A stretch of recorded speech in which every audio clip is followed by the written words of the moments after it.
ဒုတိယကမ္ဘာစစ်မီးကြီးတဟုံဟုံတောက်လောင်နေတဲ့1940ခုနှစ်မှာအရှိတ်စစ်မျက်နှာကနေပြီးတော့နာဇီဗိုလ်ချုပ်တွေစီကိုအစီရင်ခံစာတစ်စောင်ရောက်လာပါတယ်။အဲ့ဒီအစီရင်ခံစာထဲမှာရှေ့တန်းကကျွန်တော်တို့စစ်သားတွေကစိတ်ပိုင်းဆိုင်ရာတွေပြိုလဲကုန်ပါပြီတဲ့။ဘာဖြစ်လို့လဲစစ်တိုက်ဖို့ကြောက်နေကြတာလား။မဟုတ်ပါဘူး။ဒီကနေ့တော့သူတို့ကလူသက်ရတာများလုံးတော့ယူမတတ်ဖြစ်နေကြတာ။ဒီနေ့လူပေါင်းယာနဲ့ချီပြီးတော့မျက်နှာချင်းဆိုင်ပြစ်တက်ရတဲ့တန်းကိုသူတို့တွေမခံစားနိုင်ကြတော့ပါဘူး။အဲ့ဒါနဲ့နာဇီကောင်းဆောင်ဟင်းမလာကအမိန့်တစ်ခုထုတ်လိုက်ပါတယ်။ကဲငါတို့ရဲဘော်လေးတွေစိတ်ချမ်းသာဖို့အတွက်ပို့ပြီးတော့လူသားဆန်တဲ့နီလန်းလေးတွေကိုရှာပေးကြပါဆိုပြီးတော့သိပ္ပံပညာရှင်တွေကူညီတောင်းခဲ့တာပေါ့။သူဆိုလိုတဲ့လူသားဆန်တယ်ဆိုတာအသက်ခံရမဲ့သူတွေအတွက်မဟုတ်ပါဘူး။တက်မဲ့သူတွေလက်မညောင်းမဲ့နီလန်းကိုဆိုလိုတာပါ။အဲ့ဒီအမိန့်ကနေပြီးတော့လူသားသမိုင်းမှာအရက်ဆက်ဆုံးတီထွင်မှုကြီးတွေစပြီးတော့မွေးဖွားလာပါတော့တယ်။အဲ့တော့နာဇီတွေရဲ့လူသားမဆန်တဲ့ဆေးပညာဆိုင်ရာစမ်းသပ်မှုတွေအကြောင်းကိုလေ့လာခြင်းကနေပြီးတော့ပြန်လည်ကြိုဆိုလိုက်ပါတယ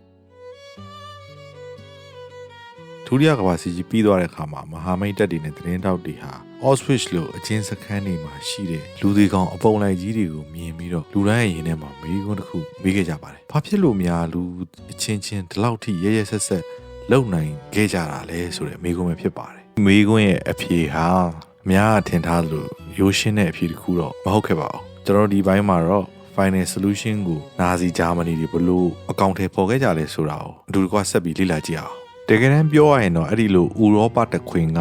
ဂျူးတွေကိုရရဆက်ဆက်တပ်ဖြတ်ခဲ့တဲ့ချွေးတဲ့စခန်းတွေ concentration camp တွေဟာနေချင်းညချင်းနဲ့ရုတ်တရက်ဆိုသူပေါ်လာတဲ့ကိစ္စတော့မဟုတ်ပါဘူး။ဒါဟာဆယ်စုနှစ်တစ်ခုကြာစနစ်တကျတည်ဆောက်ထားတဲ့ရက်ဆက်တဲ့အစီအမံတစ်ခုပါပဲ။အစပိုင်းမှာတော့နာဇီတွေရဲ့ရွေချက်ကလူသက်ဖို့မဟုတ်ခဲ့ပါဘူး။သူတို့လိုချင်တာဟာဂျူးကင်းစင်သောဂျာမနီနိုင်ငံပဲဖြစ်ပါတယ်။နာဇီတွေရဲ့ camp စီအကြောင်းပြောကြတဲ့အခါမှာလူအများစုကတန်းငွေကန်းတွေဂျူးတွေကိုလူမျိုးတုံးတပ်ဖြတ်မှုတွေနဲ့တန်းပြီးတော့မြင်အောင်မိတတ်ကြပါတယ်။ဒါပေမဲ့အစပိုင်းကတော့အဲ့လိုမဟုတ်ခဲ့ပါဘူး။1933ခုနှစ်ဟစ်တလာအာဏာရပြီးတော့ရှက်အနှဲငယ်ကြာမှာပဲပထမအဦးဆုံးစကန်တစ်ခုကိုမြူးနစ်မြို့နာမှာဖွင့်လှစ်ခဲ့ပါတယ်။အဲ့ဒါကတော့ဒါခေါင်းစကန်ပါ။အဲ့ဒီအချိန်တော့အဲ့ဒီစကန်တွေဟာဂျူးတွေကိုတပ်ဖို့မဟုတ်သေးပါဘူး။ဟစ်တလာကိုဆန့်ကျင်တဲ့နိုင်ငံရေးပြိုင်ဘက်တွေအထူးသဖြင့်ကွန်မြူနစ်တွေဆိုရှယ်လစ်တွေကိုပြုပြင်ထိန်းသိမ်းဖို့ဆိုတဲ့ခေါင်းစဉ်နဲ့ဖန်ဆီးထားတဲ့နေရာတွေပေါ့ဗျာ။ SS ကောင်းဆောင်ဟင်းမလာကိုယ်တိုင်ကဒါခေါင်းကိုအချမ်းဖက်မှုတင်တန်းကြောင်းအဖြစ်ပုံဖော်ခဲ့တာပေါ့။အဲ့ဒီစခန်းမှာ SS တွေကိုအကျဉ်းသားတွေပေါ်မှာဘလို့ရက်ဆက်ရမလဲဆိုတာကိုသင်ပေးခဲ့တဲ့တင်တန်းကြောင်းကြီးတစ်ခုလိုဖြစ်ခဲ့တာပေါ့။1936နောက်ပိုင်းမှာတော့ဖန်ဆီးခံရတဲ့သူတွေကပို့ပြီးတော့များလာပါတယ်။နိုင်ငံရေးသမားတွေမကပါဘူး။ရာဇဝတ်မှုကျူးလွန်သူတွေလိန်တူချစ်သူတွေယေဟောဝါသက်တွေခရီးယန်တွေနဲ့နာဇီတွေကsocial ကိုသတ်မှတ်ထားတဲ့လူအတိုင်းဝိုင်းနဲ့ဝင်မဆန့်တဲ့သူတွေပါစခန်းတွေကိုထည့်လာကြပါတယ်။တခြားစခန်းကြီးတွေလည်းထပ်ပြီးတော့ပေါ်လာပါတယ်။1938နိုဝင်ဘာလမှာဖြစ်ပွားခဲ့တဲ့ Kristallnacht ဆိုတဲ့မှန်ကွဲညအရေးခင်းမှာဂျူးမျိုးသားပေါင်း3000ကျော်ကိုဖမ်းဆီးပြီးတော့စခန်းတွေကိုပို့လိုက်ပါတယ်။ဒါဟာလူမျိုးရေးကိုဥတီပြီးတော့အစုလိုက်ပြုံလိုက်ဖမ်းဆီးခြင်းရဲ့အစာပြုတ်မှုလို့ပြောလို့ရပါတယ်။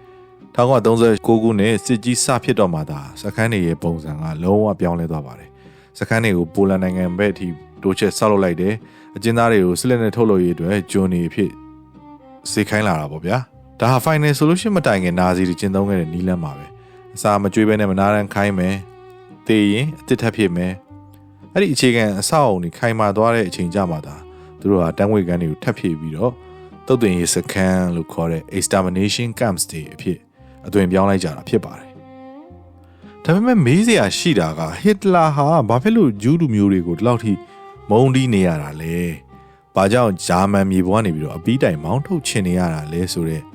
ကြောင်းကိုသိမှသာကျွန်တော်တို့တွေနောက်ဆက်တွဲကျူးလွန်မှုတွေကိုနားလည်နိုင်မှာဖြစ်ပါတယ်။အကြောင်းရင်းကတော့1918ခုနှစ်ပထမကမ္ဘာစစ်ပြီးဆုံးချိန်ကိုပြန်သွားရပါမယ်။စစ်ရှုံးလိုက်ရတဲ့အတွက်ဂျာမန်စစ်သားဟောင်းတွေနဲ့ပြည်သူတွေဟာအကြီးအကျယ်နာကျင်နေကြပါတယ်ဟစ်တလာကဒီရှုံးနေမှုကိုဒါဟာစစ်မြေပြင်မှာရှုံးတာမဟုတ်ဘူးပြည်ရင်းကသစ္စာဖောက်တွေကနောက်ကျောကိုဓာတ်နဲ့ထိုးလိုက်လို့ရှုံးတာဆိုပြီးတော့ပုံဖော်ခဲ့ပါတယ်အဲ့တော့သူ့မျက်လုံးထဲမှာတော့ဒီသစ္စာဖောက်တွေရဲ့ဂျူးလူမျိုးတွေပဲပေါ့ဗျာစီးပွားပြက်ကတ်စိုက်လာတဲ့ခါမှာလဲဂျာမန်တွေငတ်ပြတ်နေတဲ့ချိန်မှာဂျူးစီးပွားရေးသမားတွေကချမ်းသာနေကြတယ်ဆိုပြီးတော့သူကဝါဒဖြန့်ပါတယ်ဂျူးတွေကိုနိုင်ငံသားဧည့်သည်တွေလို့မမြင်မဲနဲ့ဂျာမန်လူအဖွဲ့အစည်းရဲ့သွေးကိုစွတ်ယူနေတဲ့ကပ်ပါးကောင်ပါရာဆိုက်စီဖြစ်သူကသတ်မှတ်ခဲ့ပါတယ်ဒါတွေမကပါဘူးဟစ်တလာရဲ့အန်ရဲ့အရှိဆုံးအယူဆကတော့စစ်ပညာရှုထောင့်ကနေမြင်တဲ့အမြင်ပါပဲသူကဂျာမနီနိုင်ငံကိုလူသားခန္ဓာကိုယ်တစ်ခုလိုတင်စားပြီးတော့ ဂျူးတွေကိုတော့ဒီခန္ဓာကိုယ်ကိုဖျက်ဆီးမဲ့ virus ဒါမှမဟုတ် cancer ရောဂါဆိုပြီးတော့ယုံကြည်ကြပါတယ်။ယောဂတစ်ခုကုသခြင်းခန္ဓာကိုယ်ကနေဖယ်ရှားပြရမယ်။ဒါကြောင့်မို့သူ့ရဲ့ပထမဆုံးဖြည့်ရှင်းတဲ့နီလန်းဟာ expulsion လို့ခေါ်တဲ့နှင်ထုတ်ခြင်းဖြစ်ခဲ့ပြီးတော့အဲ့ဒီနီလန်းမအောင်မြင်တဲ့အခါမှာတော့ယောဂပိုးကိုအမြင့်ပြတ်တုတ်တင်ခြင်းဆိုတဲ့ final solution စီကိုဦးတည်သွားခဲ့တာဖြစ်ပါတယ်။ဟစ်လာရဲ့အမြင်မှာဂျူးတွေဟာဘန်လုပ်ငန်းရှင်တွေဖြစ်နေဂျာမနီရဲ့စီးပွားရေးကိုဖျက်ဆီးရုံနဲ့မကဘူးနိုင်ငံရေးရလည်းအစိတ်တင့်စေတယ်ဆိုပြီးတော့ယုံကြည်ပါတယ်။သူ့ရဲ့အကြီးဆုံးအိမ်မက်ဆိုကတော့ဂျူးဘော်ရှိပစ်ပါပဲ။ကွန်မြူနတီဝါဒကိုတည်တင်ခဲ့တဲ့ကာမတ်ကဆာလို့ရုရှားဒေါ်လာအင်ခေါင်းဆောင်အများစုဟာဂျူးနွယ်ဘွားတွေဖြစ်နေကြပါတယ်။ဒါကိုခွင့်ကောင်းယူပြီးတော့ဟစ်လာကကွန်မြူနတီဝါဒဆိုတာဂျူးတွေကကမ္ဘာကိုအုပ်စိုးဖို့ဖန်တီးထားတဲ့လက်နက်တစ်ခုပဲဆိုပြီးတော့ပုံဖော်ခဲ့ပါတယ်။အဲဒါကြောင့်မို့သူဟာဆိုဗီယက်ယူနီယံကိုတိုက်ခိုက်တဲ့အခါမှာစစ်ပွဲတစ်ခုအနေနဲ့မမြင်မဲနဲ့ကမ္ဘာရန်သူဂျူးဘော်ရှီဗစ်တွေကိုခြေမုံမဲ့ဘာသာရေးစစ်ပွဲတစ်ခုလိုသဘောထားခဲ့တာဖြစ်ပါတယ်။အဲ့တော့ဟစ်လာရဲ့အန်နီမာရီမန်းချက်ကတော့ဥရောပတိုက်ကိုဂျူးဘော်ရှီဗစ်တွေအနေနဲ့ကနေပြီးတော့ကတင်ဖို့ဆိုတဲ့ခေါင်းစဉ်နဲ့ဆိုဗီယက်ယူနီယံကိုတိုက်ခိုက်ခြေမုံဖို့ပါပဲ။ဒါပေမဲ့မြေပုံပေါ်မှာကြီးလိုက်တဲ့အခါမှာသူ့ရဲ့ရန်သူတော်ကြီးစီကိုသွားမဲ့လမ်းမှာနိုင်ငံတစ်ခုကပိတ်ဆို့နေပါတယ်။အဲ့ဒါကတော့ပိုလန်နိုင်ငံပါပဲ။ပိုလန်ကိုကျူးကျော်ခြင်းဟာစစ်ရေးအရာလမ်းဖွင့်ဖို့တသက်ပဲမဟုတ်ပါဘူး။ဟစ်လာရဲ့စီမံကိန်းအရဂျာမန်လူမျိုးတွေနေထိုင်ဖို့အတွက်ပိုလန်မြေကိုလိုချင်နေတာပါ။ဒီချိန်ထဲမှာပဲပိုလန်နိုင်ငံဟာဥရောပမှာဂျူးလူဦးရေအများဆုံး3 သန်းကျော်နေထိုင်ရာဗဟိုချက်ဖြစ်နေပါတယ်။ဒါကြောင့်ပိုလန်ကိုသိမ်းပိုက်ခြင်းဟာအရှေ့ဘက်ကိုစစ်မျက်နှာဖွင့်ဖို့တရားခင်းလိုက်တယ်လို့ဂျူးလူမျိုးတုံးတပ်ဖြတ်မှုဟိုလိုကတ်အတွက်လည်းအဓိကတားကောင်းတွေကိုဖန်ဆီးထိန်းချုပ်နိုင်လိုက်ခြင်းလည်းဖြစ်ပါတယ်။အဲ့တော့1933ဟစ်လာအာဏာရပြီးတာနဲ့ပထမအဦးဆုံးစလုပ်တာကတော့စီးပွားရေးစစ်ပွဲပါပဲ။ဂျူးပိုင်ဆိုင်တဲ့ဆိုင်တွေကိုတပိတ်မှောက်တယ်။အစိုးရဝန်ထမ်းဂျူးတွေကိုအလုပ်ဖြုတ်တယ်။ရွေးချက်ကတော့ဗျာသူတို့ကိုစီးပွားရေးအရဒေဝါလီခံသွားစေပြီးတော့ဒီမှာဆက်နေရင်ငတ်သေးလိမ့်မယ်ဆိုတဲ့အသည့်ဝင်လာအောင်လို့လုပ်တဲ့သဘောပါပဲ။ဒီအဆင့်မှာတော့အကြမ်းဖက်တာတွေဘာတွေညာတွေတိတ်မပါသေးဘူးပေါ့ဗျာဥပဒေနဲ့ကစားတဲ့အနေထားပေါ့1935ခုနှစ်မှာတော့ Nuremberg Law ဆိုတဲ့ဥပဒေတွေကိုစပြီးတော့ပြဋ္ဌာန်းလိုက်ပါတယ်အဲ့ဒီဥပဒေတွေအရဂျူးတွေကိုနိုင်ငံသားအဖြစ်ကနေရုပ်သိမ်းလိုက်ပါတယ်ဂျာမန်သွေးပါတဲ့သူနဲ့လက်ထပ်လို့မရဘူးသူတို့ဟာကို့မွေးရဲ့မြေပေါ်မှာနေနိုင်ငံသားဧည့်သည်အဆင့်ကိုရှော့ချခံလိုက်ရပါတယ်အဲ့ဒီချိန်မှာမေးစရာရှိတာဘာဖြစ်လို့သူတို့တွေထွက်မပြေးကြတာလဲဖေကတော့တကယ်ကိုရင်နာစရာကောင်းပါတယ်ဂျာမနီကဂျူးအများစုဟာသူတို့ကိုသူတို့ဧည့်သည်တွေလို့မမြင်ပါဘူးပထမကမ္ဘာစစ်တုန်းကဂျူးစစ်သား3 သိန်းကျော်ဟာဂျာမနီအတွက်ရှေ့တန်းကနေပြီးတော့ဝင်တိုက်ခဲ့ပြီးတော့12000ကျော်ကြာဆုံးခဲ့ပါတယ်ငါတို့ရင်ဘတ်ပေါ်ကဒီစုတစိတ်တွေဟာငါတို့ကာကွယ်ပေးလိမ့်မယ်ဆိုပြီးတော့ယုံကြည်ခဲ့ကြတာပေါ့ဟစ်တလာရဲ့ယူးကြောင်ကြောင်စီစဉ်တွေဟာခဏပဲခံမယ်လို့ထင်ခဲ့ကြတာပေါ့ဒါပေမဲ့အခြေအနေဆိုးလာလို့ထွက်ပြေးဖို့ကြိုးစားတဲ့ခါမှာတော့နာဇီတွေကသူတို့ရဲ့ပိုင်ဆိုင်မှုအားလုံးကိုသိမ်းယူလိုက်ကြပါပြီတခြားနိုင်ငံတွေကလည်းဗီဇာမရှိရင်မလာနဲ့ဆိုပြီးတော့တကားပိတ်လိုက်တာပေါ့ဗျာဆိုတော့တဘောအလုံးရှာထားတဲ့စီးစိမ်တွေကိုထားခဲ့ပြီးတော့တရောင်းစားဘဝနဲ့တခြားနိုင်ငံမှာသွားပြီးတော့အစ်စ်ကပြန်စားမှာပါလူလက်ပိုင်းနေနဲ့လူကြီးပိုင်းတွေတွေ့ဒီကိစ္စလည်းအတော်လေးခက်ခဲကိစ္စပေါ့ဗျာအမေရိကန်ကိုသွားမလားကိုတာပြည့်နေပြီစောင့်ရမယ်ဗြိတိရှကိုသွားမလားကန့်သက်ချက်တွေအများကြီးပဲနိုင်ငံတိုင်းကဆောက်ရဲဆရန်နေငွေကြေးအာမခံချက်တွေကိုတောင်းတော့ရိုးသားထွက်ပြေးဖို့ကတော့မဖြစ်နိုင်တဲ့လောက်ပါပဲ1938မှာတော့ခြေနေတဲ့ပို့ပြီးတော့ဆိုးလာပါတယ်ဂျာမနီကအော်စတြေးလျကိုသိမ်းပိုက်လိုက်တဲ့အခါမှာတော့ Adolf Eichmann ဆိုတဲ့လူတစ်ယောက်ပေါ်ထွက်လာပါတယ်သူဟာဗီယက်နမ်မြို့မှာဂျူးတွေရွှေ့ပြောင်းရေးagency တစ်ခုကိုဖွင့်ပြီးတော့စနစ်တစ်ခုထွင်းပါတယ်မင်းတို့ထွက်သွားခြင်းလားရတယ်ဗီဇာပေးမယ်ဒါပေမဲ့မင်းတို့ပိုင်ဆိုင်သမျှအကုန်ထားခဲ့ရမယ်ဆိုတဲ့စနစ်ပါပြောရရင်တော့ဒါဓမြတိုက်ပြီးတော့မောင်းထုတ်ခြင်းပါပဲဒီလိုနီးလန်းနဲ့လူ3 သိန်းကျော်ကိုနိုင်ငံကနေပြီးတော့ကန်ထုတ်ခဲ့ပါတယ်1938နိုဝင်ဘာလောက်မှာတော့ဂျူးပိုင်ဆိုင်တဲ့ဆိုင်တွေဂျူးတွေရဲ့ပစ္စည်းတွေဖျားเจ้าတွေကိုမီးရှို့ဖျက်ဆီးပြီးတော့လူ3000ကျော်ကိုအကျဉ်းစခန်းကိုပို့လိုက်ပါတယ်ပြောရရင်တော့ဒါဟာနာဇီတွေရဲ့နောက်ဆုံးသတိပေးချက်ပါပဲမင်းတို့ချက်ချင်းထွက်ရင်ထွက်မထွက်ရင်သေမယ်ဆိုတဲ့သဘောပေါ့ဗျာအဲ့ဒီအချိန်မှာတော့ဂျူးတွေကထွက်ပြေးဖို့အသေးအံစူးစမ်းကြပါတော့တယ်ဒါပေမဲ့သူတို့မှာသွားစရာနေရာမရှိဘူးပေါ့ဗျာနေစရာမရှိဘဲနဲ့ဆုလိုက်ပြုံလိုက်ထွက်ပြေးလာကြတဲ့ဂျူးတွေကိုလက်ခံဖို့အမေရိကန်သမ္မတ Franklin Roosevelt ကနေပြီးတော့ဦးဆောင်ပြီးတော့အစည်းအဝေးတစ်ခုခေါ်ယူခဲ့ပါတယ်နိုင်ငံပေါင်း32နိုင်ငံလောက်ပါတာပေါ့ဗျာပြင်သစ်နိုင်ငံ EVM မြို့က Hotel Royal လို့ခေါ်တဲ့အင်မတန်စိန်ကြတဲ့ဟိုတယ်ကြီးမှာကျင်းပခဲ့တာပါအစည်းအဝေးကတော့9 ရက်လောက်ကြာတာပေါ့ဗျာအပြေကတော့ဘာမှထွက်မလာခဲ့ပါဘူးနိုင်ငံတိုင်းကစာနာကြောင်းတော့ပြောကြတယ်ဂျူးတွေကိုခေါ်ဖို့ကြဘယ်သူမှလက်မခံကြကြဘူးပေါ့ဗျာအမေရိကန်ကလည်းငါတို့စီမှာစီးပွားပြက်ကတ်တွေဖြစ်နေလို့လူထက်ခေါ်ဖို့ကကိုတာမရှိတော့ဘူးပေါ့ဗြိတိရှတွေကလည်းငါတို့ကျွန်းလေးကတော့သေးလွန်းနေပါလက်စတိုင်းကိုပို့ရင်လည်းဂျူးတွေနဲ့အာရက်တွေနဲ့ပြဿနာတက်လိမ့်မယ်ဘာညာပေါ့ဗျာဩစတြေးလျကတော့စိုးဆုံးပါပဲ Australia မှာလူမျိုးကြီးပြဿနာမရှိဘူးအဲ့တော့ပြဿနာကိုကျွန်တော်တို့တည်မသွားခြင်းဘူးဆိုပြီးတော့ပြဿနာညင်းနေတာပါအဲ့ဒီထဲမှာချွင်းချက်အနေနဲ့ Dominican Republic နိုင်ငံတစ်ခုတည်းရပဲဂျူးတသိန်းလောက်ကိုလက်ခံမယ်ဆိုပြီးတော့ကမ်းလှမ်းခဲ့တာပေါ့ဗျာအဲ့ဒါလည်းစေတနာတက်မဟုတ်ပါဘူးသူတို့နိုင်ငံရဲ့လူကြီးကိုအသားဖြူအောင်လုပ်ဖို့ရဂျူးတွေရှိရပါလာမယ်ငွေကြေးအကူအညီတွေလိုချင်လို့ဆိုတဲ့နောက်ွယ်ရအကြောင်းတွေအများကြီးရှိနေတာပေါ့ဗျာအဲ့ဒီညီလာခံရဲ့ရလဒ်ကိုဟစ်တလာကြားတဲ့အခါမှာသူကကဘာကြီးကိုပြန်ပြီးတော့လှောင်ပြောင်ခဲ့ပါသေးတယ်နာဇီသတင်းစာထဲမှာခေါင်းကြီးပိုင်းတွေပါလာတာပေါ့ဗျာ Nobody wants them ဘယ်သူမှသူတို့မလိုချင်ကြဘူးဟစ်တလာ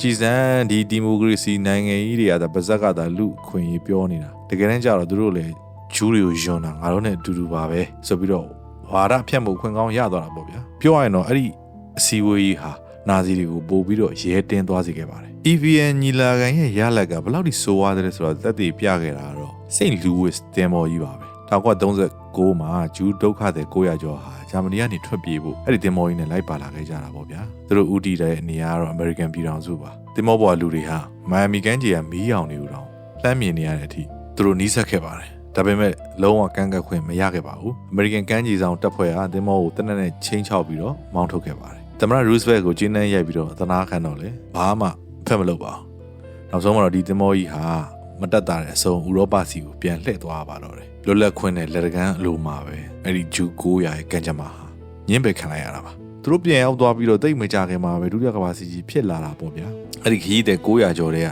254ယောက်ဟ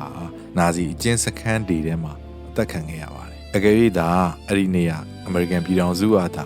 ာလက်ခံပေးခဲ့မယ်ဆိုရင်အဲ့ဒီလူတွေအသက်ရှင်ခွင့်ရခဲ့မှာပါ။နာဇီတွေရဲ့လက်ထဲမှာသွေးစွန်းနေသလိုလစ်လူရှုခဲ့တဲ့သူတွေလက်ထဲမှာလည်းအပြစ်အနာစာတွေရှိနေတယ်ဆိုတာ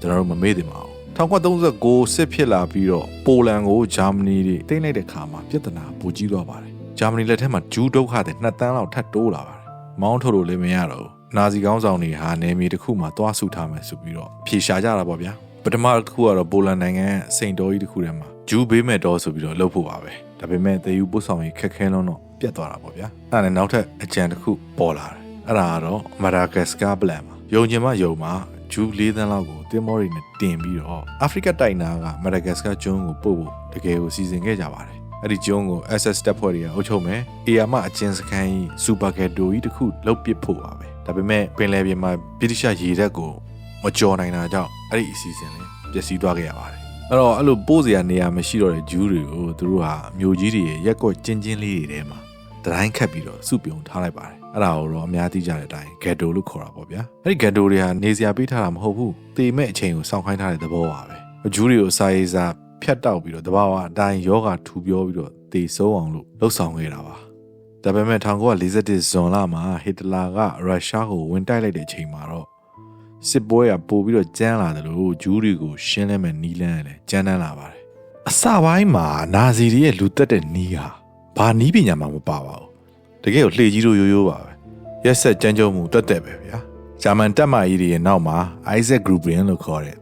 ထူးတပ်ဖွဲ့တွေလိုက်ပါသွားကြပါတယ်သူတို့ရဲ့တာဝန်ကတော့ရှင်းပါတယ်တိမ့်ပိုက်လိုက်တဲ့မြို့တွေကဂျူးတွေ community တွေကိုမြို့ပြင်ကတောအုပ်တွေစီခေါ်သွားမယ်ကိုချင်းကိုတူးပြီးတော့တယောက်ချင်းစီကိုခေါင်းတိတ်ပြီးတော့ပြစ်တက်တဲ့နီးလန်းပါယူကရိန်းနိုင်ငံကဘာဘီယာရှိုမြောင်ကြီးမှာဆိုရင်နှစ်ရက်ထဲနဲ့လူပေါင်း3300ကျော်ကိုပြစ်တက်ခဲ့ကြပါတယ်ကလေးလူကြီးအမျိုးသမီးဘာမှချမ်းမထားပါဘူးဒါပေမဲ့အဲ့ဒီနီးလန်းဟာလူသက်သမားတွေအပေါ်မှာစိတ်ပိုင်းဆိုင်ရာစိုးကြိုးတွေတက်ရောက်လာပါတယ်အမျိုးသမီးတွေနဲ့ကလေးငယ်တွေကိုမျက်လုံးချင်းစုံပြီးတော့နေတိုင်းတက်ဖြတ်နေရတဲ့အချိန်မှာ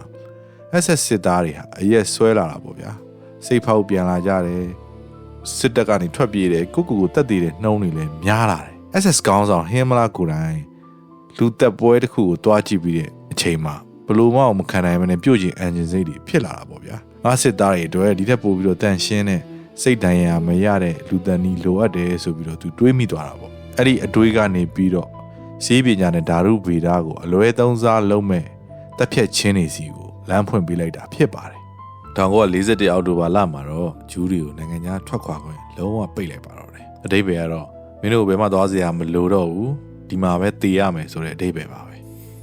1942ခုနှစ်ဇန်နဝါရီလ20ရက်နေ့မှာဘာလင်မြို့စွန်မှာရှိတဲ့ဗန်ဇီဆိုတဲ့ရေကန်ကြီးရဲ့ကဘာမှာရှိတဲ့ဗီလာမာလီယာလို့ခေါ်တဲ့လှပခန့်ညားတဲ့အင်ကြီးတစ်လုံးပါအပြင်မှာနှင်းနေကြနေပြီးတော့အေးဆက်နေပေမဲ့အခန်းထဲမှာတော့မီလင်းဘိုတွေစားတောက်ဖွယ်ရာတွေဝိုင်ရက်တွေနဲ့နှွေးထွေးနေတာပေါ့ဗျာ ဒါပေမဲ့ဆွေးနွေးမဲ့ခေါင်းစဉ်ရဲ့ရက်ဆက်ကြမ်းကြုတ်မှုနဲ့လုံးဝဆန့်ကျင်ပဲဖြစ်နေတာပေါ့ဗျာအဲ့ဒီစေဝေးမှာဟစ်လာလည်းမပါဘူးဟင်မလာလည်းမပါဘူးအဓိကကတော့ SS ဗိုလ်ချုပ် Reinhard Heydrich နဲ့ Adolf Eichmann ကဦးဆောင်တာပါစုစုအောင်15ဦးတက်ရောက်ပါတယ်သူတို့ထဲမှာလူသက်သမားရုပ်ပေါက်နေတဲ့စစ်သားလူချမ်းကြီးတွေတယောက်မှမပါပါဘူးအများစုကတော့ဒေါက်တာဘွဲရပညာတတ်တွေဥပဒေပညာရှင်တွေနဲ့အစိုးရဌာနဆိုင်ရာအတွင်းဝင်တွေဖြစ်ပါတယ်အဲ့ဒီစီအိုရဲ့ဂျူးတွေကိုတက်တင်လားမတက်တင်လားဆုံးဖြတ်ဖို့မဟုတ်ပါဘူးတက်ဖို့ကတော့ဆုံးဖြတ်ပြီးသားပါ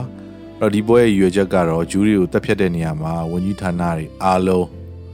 ပူးပေါင်းပါဝင်ဖို့ရယ်ဥရောပဒရိုင်လုံးဆိုင်ရာဂျူးစည်းရင်းကိုအတည်ပြုဖို့ဖြစ်ပါတယ်အစည်းအဝေးမှာ Adolf Eichmann ကစည်းရင်းတစ်ခုတင်ပြပါတယ်အဲ့ဒီထဲမှာဥရောပနိုင်ငံအသီးသီးမှာရှိတဲ့ဂျူးလူဦးရေစုစုပေါင်း17တန်းကိုဖော်ပြထားပါတယ်အဲ့ဒီစည်းရင်းထဲမှာနာဇီတွေမသိမ်းရသေးတဲ့အင်္ဂလန်အိုင်ယာလန်ဗန်မလိုက်တဲ့ပေါ်တူဂီစတဲ့နိုင်ငံတွေကဂျူးတွေရဲ့စည်းရင်းတွေပါဝင်နေပါတယ်ဆိုလိုတာကတော့နာဇီတွေဟာစစ်နိုင်ခဲ့ရင်ဥရောပမြေပုံပေါ်ကဂျူးမှန်သမျှတယောက်မကြံရှင်းပစ်ဖို့ရည်ရွယ်ထားတဲ့သက်သေပါပဲအဲ့တော့သူတို့ဆွေးနွေးပွဲမှာတက်မယ်တွေတန်းငွေလွတ်မယ်တွေစတဲ့စကားလုံးတွေကိုတရားဝင်မသုံးပါဘူးအစားထိုးစကားလုံးတွေဖြစ်တဲ့ euphemism တွေကိုသုံးသွားတာပေါ့ဗျာ evacuation to the east ရှေ့ဘက်ကိုရွှေ့ပြောင်းခြင်းဆိုလိုတာကတော့တင်မင်းတမန်စခန်းတွေစီကိုပို့မယ် natural reduction တဘာဝလျောက်ရော့ပါခြင်းဆိုလိုတာကတော့အလုတ်ကျန်းခိုင်းပြီးတော့တည်အောင်လုပ်မယ်နောက်ဆုံးမှာတော့ဂျူးတွေကိုမျိုးဖြုတ်တက်ဖြတ်မယ် final solution ဆိုပြီးတော့သုံးသွားတာဖြစ်ပါတယ်အစည်းအဝေးကတော့မိနစ်60လောက်ပဲကြာပါတယ်အဲ့ဒီအချိန်တိုလေးအတွင်းမှာသူတို့ဟာလူသား17တန်းကိုဘလို့စနစ်တကျတက်ဖြတ်မလဲဆိုတာကိုရုံးလုပ်ငန်းတစ်ခုလိုပဲအေးအေးဆေးဆေးဆွေးနွေးဆုံးဖြတ်ခဲ့ကြတာဖြစ်ပါတယ်အစည်းအဝေးပြီးဆုံးသွားတဲ့အချိန်မှာတော့ဥရောပရဲ့မီးရထားလမ်းတွေအားလုံးဟာလူသက်တဲ့စက်ရုံတွေစီကိုဥတီမောင်းနေမှုအစင်းသင့်ဖြစ်နေပါပြီ Final solution ရဲ့အဓိကလက်နက်ကတော့တနက်မဟုတ်ပါဘူးCyclone B လို့ခေါ်တဲ့ဓာတုဗေဒပစ္စည်းတစ်ခုပါအဲ့ဒီတံငွေကိုမူလတီထွင်ခဲ့တာကတော့ပိုးသက်ဆေးအဖြစ်သုံးဖို့ပါအဝယ်စားတွေအစာအုပ်တွေမှာတွဲကပ်နေတဲ့တန်းတွေပိုးမွားတွေကိုတတ်ဖို့သုံးခဲ့ကြတာပေါ့ဗျာနာဇီတွေက1940ခုနှစ်မှာ Auschwitz အကျဉ်းစခန်းရဲ့မြေအောက်ခံ Block 11မှာဆိုဗီယက်စစ်သုံးပန်း600ကိုပထမအဆုံးစပြီးတော့စမ်းသပ်တပ်ဖြတ်ခဲ့ကြပါတယ်ရလဒ်ကတော့သူတို့စိတ်တိုင်းကြဖြစ်ခဲ့တာပေါ့ဗျာပြောရရင်တော့ Cyclone B ဆိုတာလေလုံဘူးထဲမှာထည့်ထားတဲ့ hydrogen cyanide လို့ခေါ်တဲ့မြေမှုန့်ခဲလေးတွေပေါ့ဗျာဘူးကိုဖွင့်လိုက်ပြီးလေးနဲ့ထိတာနဲ့ဒါမှမဟုတ်27 degree centigrade ဆိုတဲ့လူခန္ဓာကိုယ်အပူရှိန်နီးပါးရောက်တာနဲ့အဲ့ဒီအဆိုင်ခဲလေးတွေကနေပြီးတော့အစိမ့်ငွေတွေစပြီးတော့ထွက်လာပါတယ်အဲ့တော့ gas can ထဲမှာလူတွေပြည့်ကျက်နေတဲ့အခါမှာထွက်လာတဲ့ကိုယ်အပူချိန်တွေဟာဒီတန်းငွေကိုပြန့်ဖို့အကောင်းဆုံးခြေနေကိုဖန်တီးပေးတဲ့သူဖြစ်သွားတာပေါ့ဗျာအဲ့တော့တမန်အသက်ရှူကျက်ပြီးသေးတာနဲ့မတူပါဘူးတန်းငွေကိုရှူရှိုက်လိုက်တဲ့အခါမှာ cyanide ကသွေးထဲကိုရောက်သွားပြီးတော့ခန္ဓာကိုယ်ရဲ့ cells တွေကိုအောက်ဆီဂျင်မသုံးစွဲနိုင်အောင်ပိတ်ပင်လိုက်ပါတယ်စုပ်ထဲမှာလေတွေအပြည့်ရှိနေပေမဲ့သွေးထဲမှာအောက်ဆီဂျင်တွေရှိနေပေမဲ့ cells တွေကအဲ့ဒါကိုယူမသုံးနိုင်တော့ဘဲနဲ့အတွင်းပိုင်းကနေပြီးတော့မွန်းကျက်ပြီးတော့တည်ဆုံးခဲ့ရတာပါအဲ့တော့ဆိုင်နဲ့စိတ်မိပြီးတည်ဆုံးသူတွေအလောင်းတွေဟာဖြူဖြော့မသွားဘဲနဲ့တောက်ပတဲ့ပန်းရောင်ဒါမှမဟုတ်အနီရောင်တန်းနေတတ်ပါတယ်အဲ့ဒါဟာသွေးထဲမှာသုံးမရတော့တဲ့အောက်ဆီဂျင်တွေပိုရှန်နေလို့ပါပဲအဲ့တော့မူလ